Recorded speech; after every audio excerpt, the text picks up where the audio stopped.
नमस्कार। आइए सुने शिवानी जी की कहानी तुमार जे दक्षिण मुख। गंभीर रात्रि की गहन शून्यता में तमिलनाडु एक्सप्रेस तेजी से वन अरण्यों को चीरती जा रही थी। उस सुदीर्घ यात्रा में अपने डिब्बे का एकांत सहसा मुझे भयावह लगने लगा। एक बार कंडक्टर आकर बड़ी नम्रता से पूछ गया था, मैडम, यदि आपको अकेले में सफ़र करने में आपत्ति हो तो बगल के डिब्बे में ऊपर की एक बर्थ खाली है। नहीं, मैं यहीं ठीक हूँ, क्या मैंने उसका विनम्र प्रस्ताव फेर दिया था। अटपटे अनचीने यात्रियों के साहचर्य से मुझे एकांत ही अच्छा लगता है, किंतु अंधेरा होते ही वो एकांत मुझे सहमा गया। बत्ती जलाकर मैंने एक बार पढ़ी पत्रिकाओं को फिर से उल्टा पलटा। चिटकनी ठीक से लगी है या नहीं ये देखा। सिरहाने की खिड़की के दोनों शटर चढ़ा लिए, फिर भी न जाने कैसा भय लग रहा था। इससे पूर्व भी कई बार अकेले कूपे में यात्रा कर चुकी थी, किंतु ऐसे अस्तित्व बोध ने कभी नहीं सहमाया था। मन ही मन मनाती जा रही थी कि किसी सदगृहस्थ का परिवार सहयात्री बन जाए, क्योंकि कंडक्टर कह गया था नागपुर से प्रायः ही भीड़ बढ़ती है। नागपुर में कोई परिवार तो नहीं आया, किंतु एक के बाद एक दो सहयात्रियों ने मेरे संशयित चित्त को शांत कर दिया। एक महाराष्ट्रीय महिला केवल एक टोकरी और एक बटुआ लेकर ठीक सामने की बर्थ पर आकर बैठ गई तो मेरा चित्त विषण्ण हो गया। मैं समझ गई थी कि उसकी यात्रा निश्चय ही छोटी होगी, शायद 3-4 स्टेशन बाद ही उतर जाएगी, क्योंकि संसार की कोई भी नारी दीर्घ यात्रा बिना सामान के संपन्न नहीं कर सकती। मेरा अनुमान ठीक ही था। मुझे वर्धा तक कुछ काम था, गांधी साहित्य पर रिसर्च कर रही हूँ। नागपुर बहन के पास आई थी, अब दूसरी बहन के पास जा रही हूँ। चौथा स्टेशन पड़ेगा। मेरी वह प्रगल्भ सहयात्रिणी उस संक्षिप्त अवधि में भी निरंतर मैना सी चहकती अपना पूरा परिचय दे गई थी।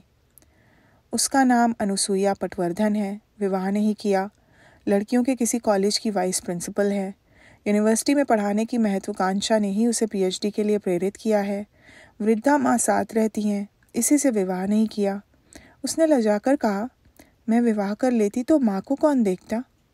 फिर एक भाई भी है, एकदम आवारा, गत 7 वर्षों से लगातार हाई स्कूल में फेल हो रहा है।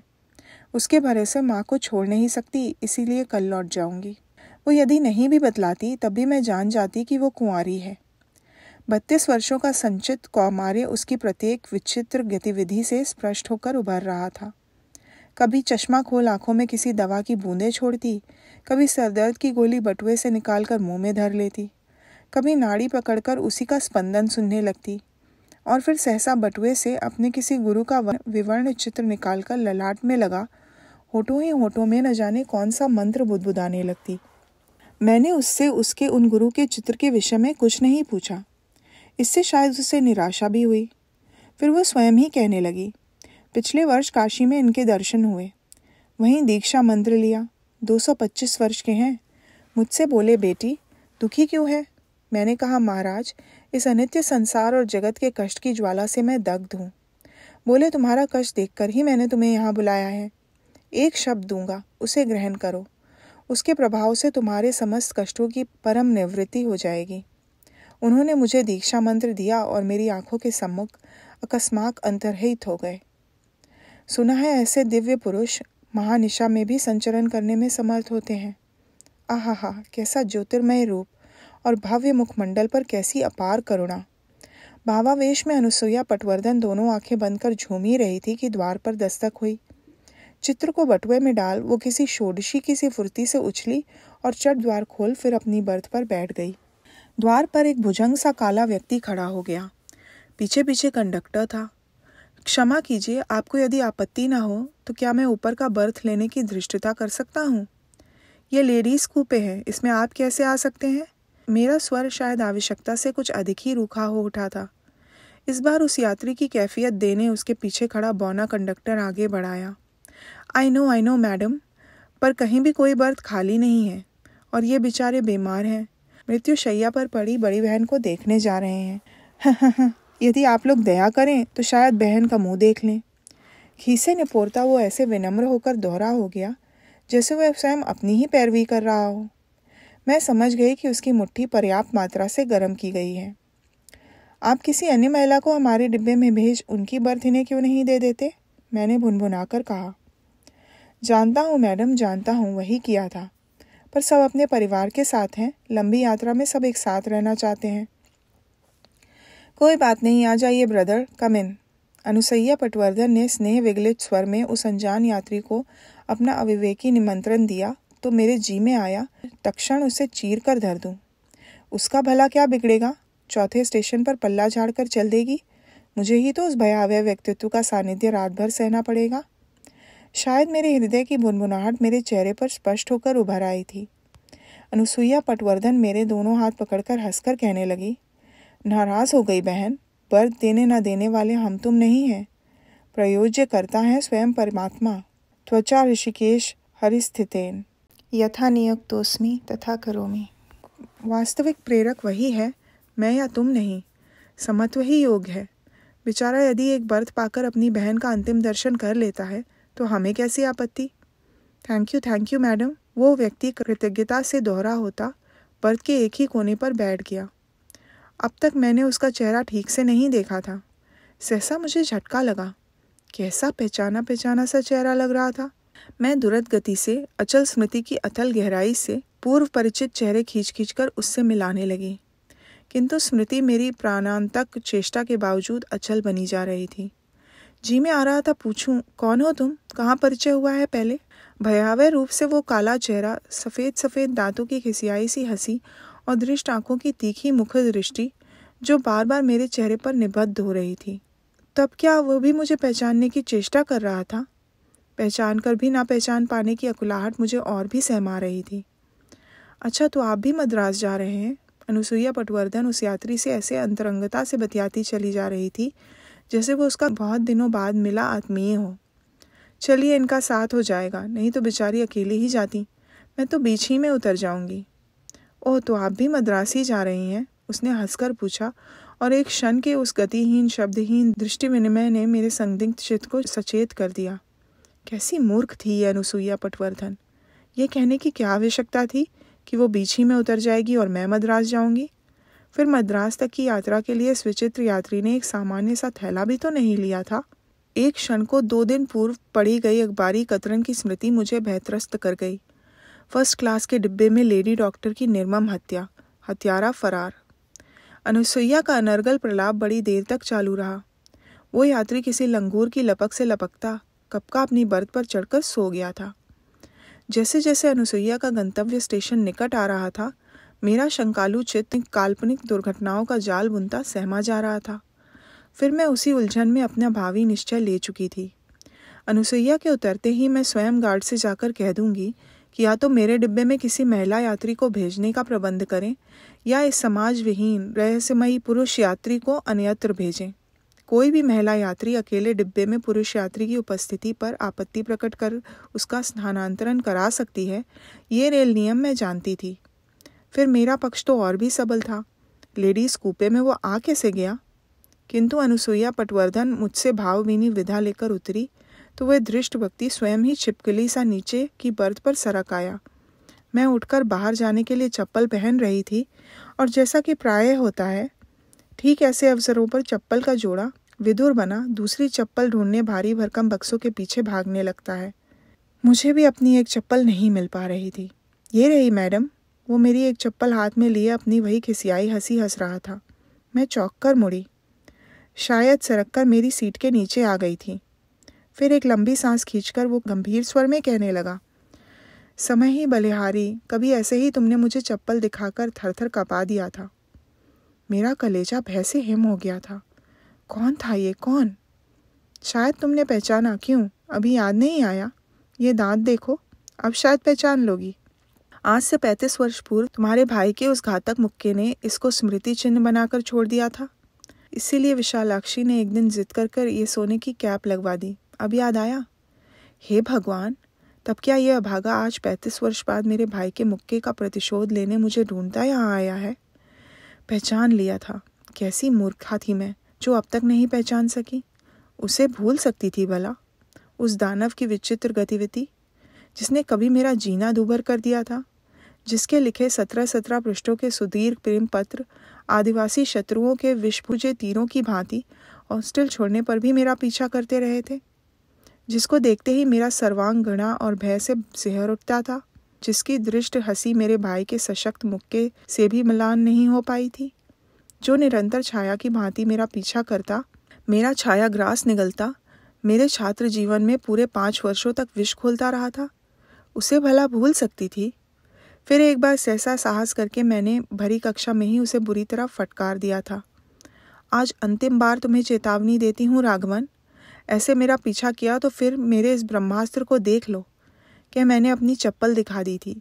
सार्वजनिक सभा में दी गई मेरी वो मुंहफट फटकार पाकर उसी दिन से उसने मेरा पीछा करना छोड़ दिया था और मुझे यूं उस घिनौने व्यक्तित्व से मुक्ति मिल गई। इतने वर्षों में वह मुझे आज तक फिर कभी नहीं दिखा, जबकि प्राय इधर उधर जाने पर मेरे सहपाठी मिलते रहते, और आज पूरे 35 वर्षों के पश्चात वो अचानक फिर से मुझसे टकरा गया। मेरे लिए टकराहट निश्चय ही सुखद नहीं थी, क्योंकि बार बार वो अपने सोने की दांत की भग्न प्राचीर चमकाता मेरे भाई के मुक्के का उल्लेख जो करता जा रहा था। एक प्रकार से मैं ही उसके उस दंत के खंडित वैभव के लिए उत्तरदायी थी। उस बार मैं जब पौषोत्सव के मेले से लौट रही थी तो वो न जाने कहाँ से सहसा प्रकट हो मेरे पीछे लग गया। तब तक उसे चप्पल की चेतावनी नहीं मिली थी। जितनी ही तेजी से मैं अपनी चाल बढ़ाती, दुगनी तेजी से वो अपनी लंबी लंबी डगे भरता, छाया बन मेरे अनुसरण कर गुनगुनाने लगता। तभी उसने अचानक अपने निर्लज्ज आचरण से मेरा खून खौला दिया। एकदम बढ़ जैसे ही उसने 12th नाइट के प्रणयी की प्रेमोन्मत्त पंक्तियां दोहराई, मैंने पलटकर उसे एक करारा तमाचा जड़ा और तेजी से भागी। वो शायद अंधेरे में अपने मित्रों के साथ आगे आगे जा रहे मेरे भाई को नहीं देख पाया था। वो आगे बढ़ा, उधर मेरा भाई मेरी फरियाद सुन उतना ही उग्रता से पीछे पलटा। साथ में था उसके साथियों का पूरा झुंड।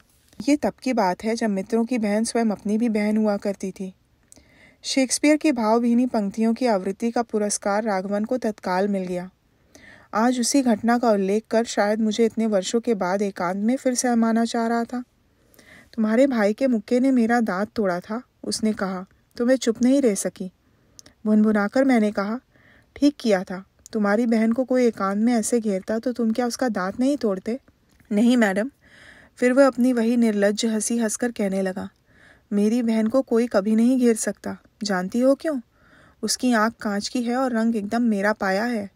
उस पर सारे चेहरे पर चेचक के दाग, और अब तो वो फिर खुक खुक करके हंसने लगा। तिरुपति में बाल कटवाकर और भी भयानक लगने लगी है। एकदम हमारी बिरादरी में फिट बैठती है। 60 साल की हो गई है, अभी अभी मिलकर आ रहा हूँ। मैं गया तो चटाई बिछाकर चित्त लेटी थी। लगता था 4 कंधों पर गोपाल में कहे जाने के तैयार होकर लेटी है। जैसे ही मैंने कहा, क्यों री मुर्गम्मा, कैसी है, बस चीख कर फटाक से बेहोश हो गई। तब से अचेत पड़ी है। इसी से फिर उसे देखने जा रहा हूँ। वैसे मैं तुम्हारी भी बराबर खबर रखता था। बड़ी खुशी होती थी सुनकर। तुम्हें जीवन में भरपूर सुख मिला, पति सुख, संतान सुख, वैभव, ख्याति, और मुझे। और फिर अपनी विभत्स हंसी हंसा। केवल दुर्नाम, कुख्याति और अशांति। पहले बैंक में नौकरी की, कुछ साल सुख से कटे, विवाह किया। पत्नी के चेहरे की लोनाई देखकर ही रीझा था।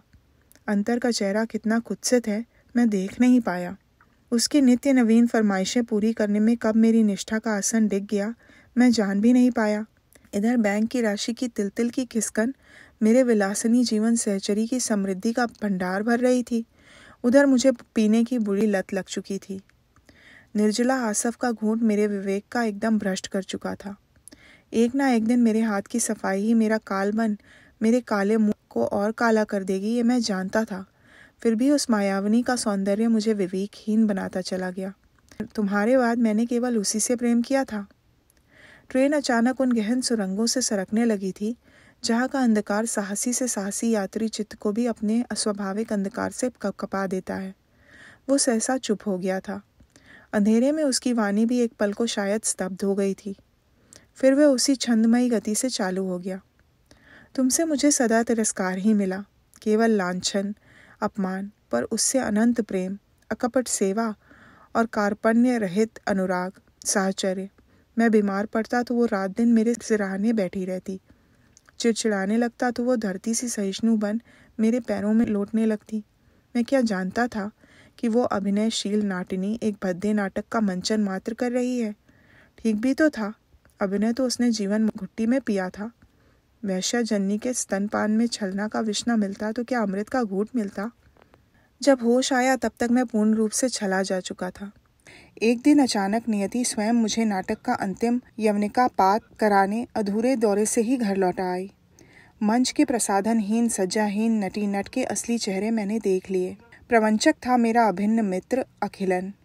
जिस अवस्था में मैंने दोनों को देखा उसे देख शायद कोई क्लीवपति ही चुप रह सकता था। मेरा मदालस उन्मत्त चित्त उसी क्षण प्रतिशोध लेने को अधीर हो उठा। मेज पर धरी बोतल से ही मैंने दोनों की एक साथ कपाल क्रिया कर दी। मेरा निशाना बचपन से ही अचूक रहा है। ट्रेन एक के बाद एक 5वीं सुरंग पार कर 6ठी से गुजर रही थी। टोकरी में धरी अपनी पानी की कांच की बोतल का ध्यान आते ही एक अनजान आशंका ने सहसा मेरा कलेजा जकड़ लिया। क्या इतने वर्षों बाद ये दानव मुझसे अपने विफल प्रेम और टूटे दांत का प्रतिशोध नहीं ले सकता? पर फिर उसने अपनी क्षणिक चुप्पी भंग कर कहा, कहते हैं विपत्ति कभी अकेले नहीं आती। मेरे साथ भी ऐसा ही हुआ।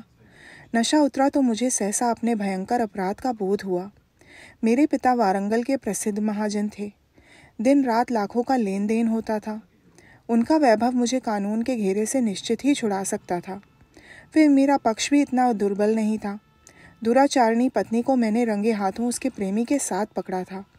अपराधी मैं नहीं था, अपराधी था पति का आहत पौरुष, और उसे अदालत निश्चय ही क्षमा कर सकती थी।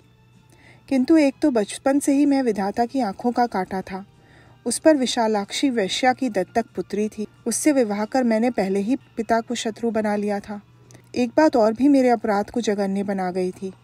विशालाक्षी के पोस्टमार्टम ने एक सत्य को और उद्घाटित कर दिया था। वो गर्भवती थी। यद्यपि मुझे पूर्ण विश्वास है उस अजन्मा संतान का जनक मैं नहीं अखिलन ही था, फिर भी भावी जननी की हत्या साधारण हत्या के दायरे में नहीं आती। उस पर अखिलन की गर्भवती पत्नी ने पति की हत्या का समाचार सुनते ही आत्महत्या कर ली। एक साथ 3 हत्याओं के हत्यारे को भला कौन अदालत क्षमा करती? सजा मिली, जानती हो, फांसी। उसकी करुण आंखें दूसरी बार मुझसे टकराईं। जीवन में पहली बार मुझे उस अभागे पर तरस आया। चिंता एक ही थी, वो कहने लगा, सुना था ऐसी मौत मरने वाला उस लोक में भी बड़ी अशांति में भटकता है। गया की प्रेतशिला का पिंडदान भी उसकी आत्मा को शांति नहीं दे पाता। एक लंबी सांस खींचकर वो फिर चुप हो गया। मैं अब तक एक शब्द भी नहीं बोली थी। मैंने देखा उसकी आंखों से पश्चाताप के आंसू बड़ी बड़ी वर्षा की सी बूंदों से टपकते उसके पिचके कपोलों को भिगो रहे थे। एकाएक मेरी सहानुभूतिपूर्ण दृष्टि का आभास पाते ही वो किसी बेत खा रहे बच्चे सा ही सुबकने लगा। मैंने किसी वयस्क पुरुष को ऐसे रोते पहले कभी नहीं देखा था। राघवन, दुखी मत हो। बिना किसी हिचक के मैंने उसके सिसकियों से कांपते स्कंदों को थपथपाकर कहा तो स्वयं आश्चर्य हुआ। जिसे देखकर ही मैं कभी घृणा से सिहर उठती थी, उसका स्पर्श मैं बिना किसी हिचक के उस दिन कैसे सहन कर सकी, मुझे आज भी कभी कभी सोचकर आश्चर्य होता है। बढ़ती वयस्क मनुष्य को शायद उत्तरोत्तर सहिष्णु बनाती चली जाती है। सुनो राघवन, तुम्हें याद है ना, हमारी बुधवार की प्रार्थना सभा में आचार्य क्षिति मोहन सेन हमें 4 पंक्तियाँ अवश्य सुनाते थे। तमसो माँ ज्योतिर्गमय, असतो माँ सतगमय, ऋतुर्माँ अमृतम गमय, अंधकार थे के आमादेर आलोते निमे जाओ, असत्य थे के सत्य निये जाओ, तुम्हार जे दक्षिण मुख। उसी नाम का स्मरण कर राघवन, तुम्हें फिर परलोक का भय नहीं सताएगा। अपने उस उपदेश की व्यर्थता का आभास तो मुझे बहुत बाद में मिला। उस अभागे को क्या परलोक का भय रह गया था? मेरी बात आधी ही सुनकर वो एकाएक किसी नींद में चलने के अभ्यस्त अर्ध जागृत यात्री सा उठा और बिना कुछ कहे, बिना मेरी ओर देखे, बिना गाड़ी रुकने की प्रतीक्षा किए उठकर चला गया। एक बार जी में आया लपटकर चटकनी चढ़ा दूं, ऐसा सुअवसर फिर नहीं जुटेगा। पर फिर सिसकियों से कांपते उन दुर्बल कंधों और काले पिचको कपोलों पर बहती आंसुओं की बड़ी बड़ी बूंदों की स्मृति मुझे दुर्बल बना गई। मेरा वो क्लांत दुखी सहपाठी भले ही खाल से गले दुरदुराए श्वान सा दयनीय अतिथि क्यों न हो, यदि मेरी सहानुभूति की छाया में कुछ क्षण सुस्ता भी लेता तो मेरा क्या बिगड़ता? पर वो नहीं आया। मद्रास से हैदराबाद गई और अनेक पुराने सहपाठी सहपाठिनियों का अता पता ढूंढ फोन कर उन्हें अपने होटल में एकत्रित किया तो अवाक रह गई। क्रूर कालचक्र क्या किसी को नहीं छोड़ता? कितने बदल गए थे सब, किंतु स्नेह वही था। कितने पुष्पगुच्छ और कितने पुष्पहार, कितनी सुखद स्मृतियों के गड़े मुर्दे खोद खोद कर निकाले गए। कितनी पिकनिकों, कितने उत्सवों की स्मृति फिर सजीव हो उठी। तभी अचानक मुझे सिसकियों से कांपते राघवन के कंधे याद आ गए। तुम लोग जानते हो मुझे ट्रेन में इस बार कौन मिला? कौन? सबने एक साथ पूछा। राघवन। बड़ा तरस आया बेचारे पर। कौन मिला? क्या कहा तुमने? शंकर ने पूछा। राघवन, मैंने कहा। भीमरती छरेछे नाकी। पागल हो गई हो क्या? उसे तो फांसी हुए 15 साल हो गए हैं।